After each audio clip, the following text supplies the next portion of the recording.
Hey guys, welcome back to my garage. In this video I'm going to show you how I mounted up the encoder. Things just got away from me. I started doing a little something and working on it a little bit, and then one thing led to another and I got it all done. But I wanted to show you what it takes to mount the encoder, and I think of the whole machine this is probably the most fidgety part. But let me roll you over to the machine here and then let you take a look at what I did to get the encoder mounted to the spindle. I have it off right now so we can take a look at it.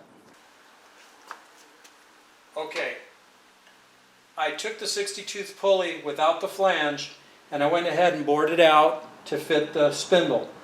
I did not have to machine off the boss. It worked out fine. The boss slipped over and I used two short set screws to lock the pulley down to the spindle. And incidentally, the set screws at 90 degrees apart fell right in between the teeth, so that's even better. So it really locks it down. Now let me show you the encoder. Here it is all done. This pulley, as it was ordered, had a 1/4 inch bore. This encoder, it's mounted to its bracket now. This encoder has an 8mm shaft.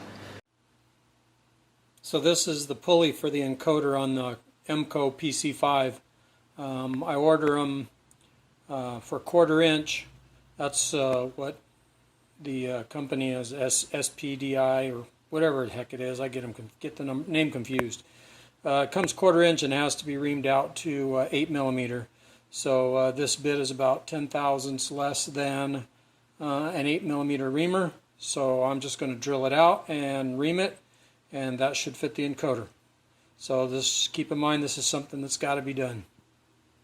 This encoder is a medium duty encoder. It's a little bit pricey. It's $100 and some, but you need it because of the way it's supporting the load of the belt.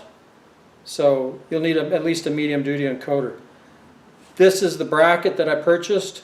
I did have to mill or machine the back edge here because there is a weld inside the sheet metal here that it needs to clear. The other thing that I did is on these to mount the bracket is I drilled and tapped for a 1032 in between these factory mounting screws here. So I basically just found center between the web this way and in between these two bosses, and I went and drilled and tapped for 1032. Again, I had this on the lathe. I used a 5C emergency collet, and I bored for the hub so that it would run true, and then I drilled it, just undersized the 8mm reamer and reamed it, and slipped right on. The other thing that I did, the encoder shaft has a step on it. It's got a flat, but the flat doesn't go all the way to the encoder, so I put it in the vise and I gently filed the flat over so that there was enough for the set screw to bite onto. One of the things that I did is I made a little template when I was done of the mounting flange. So I wrote on it, this is the encoder.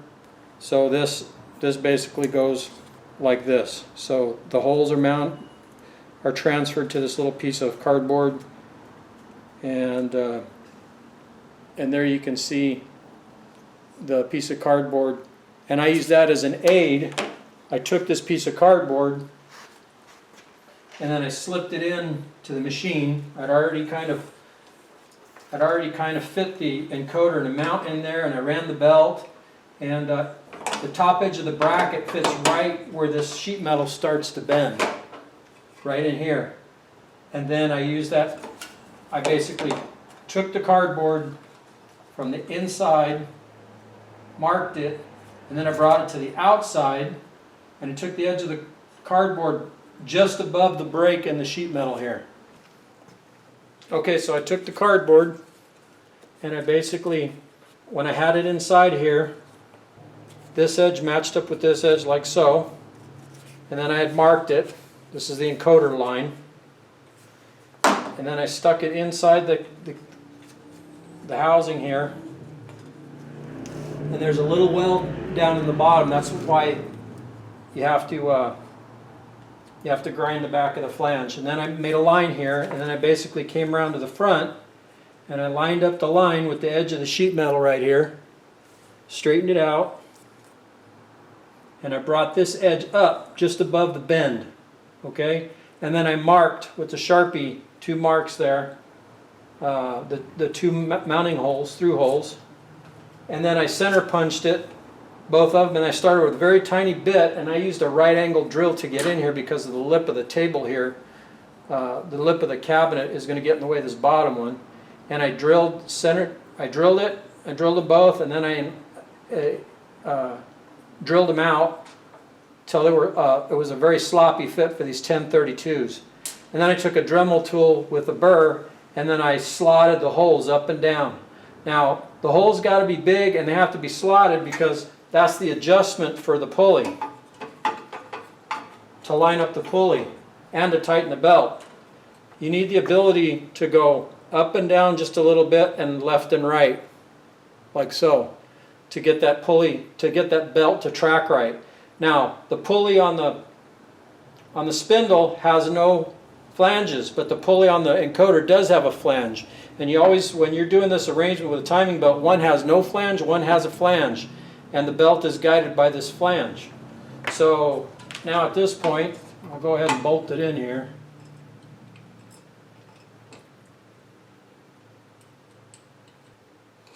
Get it started. And then I'll get this other one. So I used 1032 button head screws, and you can see I have a little bit up and down, left and right. And it doesn't take much, don't need much slot, because I took my time and I measured for this belt so that it was from the center of the spindle to the center of the encoder. That's how I purchased the belt. So it was already pretty dang close to begin with, and just by having this little bit of play here is all it was needed. So I'll go ahead and snug these up a little bit.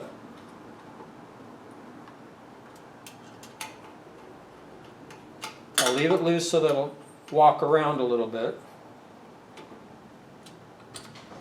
And as soon as I get it partially installed, you can see that it's sloppy. I'm going to go ahead and give you the view of the pulleys here now. Okay, so you can see how it moves up and down, and it has a little bit of tilt. And that's what we want. So now I'll take the belt, put it on the encoder. I'll slip it up. Take it around the, and I see a little bit of drag. You can see the belt pulling out, so I need to adjust the pulley downward. You can also take a straight edge from here, from this pulley to the face of this pulley. But in this case, I've already mounted this once, so I know I just got to tilt it. And then just watch how the belt tracks up here and adjust it as needed. Right now it's running really flush here, and this pulley is set back. This is turned, the spindle is turned down, and then the splines are popping out maybe 1/8 of an inch, so it'll definitely clear when I close the door. I just have to deal with this cable yet. So that's basically it. Take your time when you drill these 2 holes for the mounting flange, and that is in the bill of materials along with the encoder from Automation Direct. The pulleys, that also is in the bill of materials, as is the belt and the belt size. Looks like an MXL 171 Gates belt is what I used. And then these are 60-tooth pulleys. So that's it. It's pretty straightforward. Just take your time when you drill these holes. It's the fidgety part, and you will have to machine the back flange of the bracket. Okay, so as far as the encoder goes on the machine, all I have left to do is put the DB9 connector on the end of this cable. And the encoder comes with a manual, and it also comes with a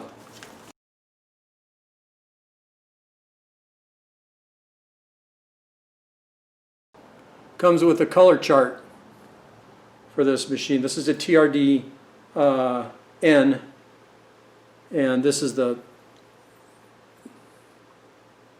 that's the color chart that I'll use. And the Acorn, every Acorn schematic has the DB9 pin out for the cable pin numbers. So make sure you, when you poke in, I use crimps. I use crimp type pins, and then I just poke them in and they lock in. But on the back side of the DB9 connector, there'll be use some third eyes, and you can see the pins numbered. So make sure you get the right color into the right hole on your connector. If you're doing solder cups, you know, pre-tin the wires and pre-tin the cups, and then heat the cup, poke the wire in there, wait a second, let it go, and there you go. So that's all I got left. I'll show you the connector when I'm done with it. But there's a braid here, and I'll put a piece of heat shrink on it, and the very end of this braid will be soldered to the DB9 shell. Okay, so make sure you put a little piece of shrink tube here, and then solder the braid and the drain wire to the DB9 shell of your connector. All right.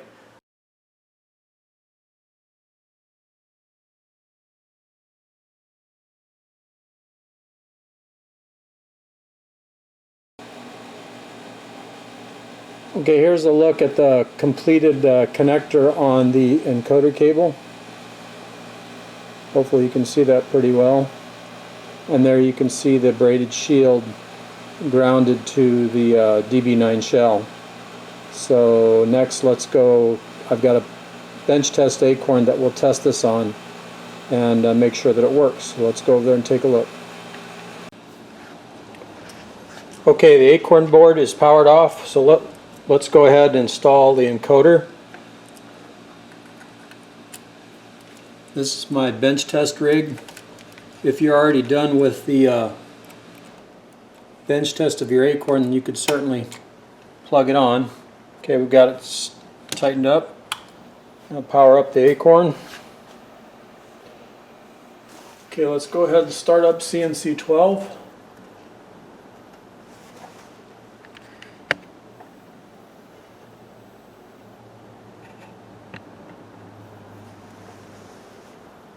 Alright, now to test the encoder, here it is right here. We'll go into Setup, F1, F3 Config, enter the password 137, enter. We're going to go to PID, and this first line is XYZ, and then N, and then this fifth line is the spindle encoder. So we're going to go over here to absolute position. I'm going to raise this up a little bit for you so you can see. Hopefully you can see I have an index mark on the top, and then watch this absolute position number. Turning it clockwise, and it's about 1 revolution. You can see that we have 4,000 counts. This is a 1,000 line encoder, so it puts out 4,000 pulses. So we'll set the wizard to 4,000. So now we're going to go back the opposite direction, and we're back where we started. So far, just initially turning it by hand, it looks good. Okay, now let's go into the wizard, and I'll show you where to set the encoder counts. So from the main screen we go F7 Utility, F10 Acorn Wizard, and then we go to Spindle Setup, and then we say Spindle Encoder Yes, and then Spindle Encoder counts in our case is 4,000, so we put 4,000. Alright, now occasionally if the spindle encoder is counting the wrong way, then what you do is you put a minus sign in front of the 4,000, like that. So it says spindle encoder counts minus 4,000. Since we don't have it belted up to the machine yet, we'll just, and this is my bench test unit, I'm just showing you where to put your spindle encoder count. So you tell it yes, and then spindle encoder counts. In this case, it's a 1,000 line encoder, so it's 4,000 counts. So this concludes the spindle encoder installation and putting the connector on the spindle encoder cable and testing it out in CNC 12. So that's it for this this little update on the Emco PC5, and this is took care of the encoder, so that's all done. Talk to you guys soon.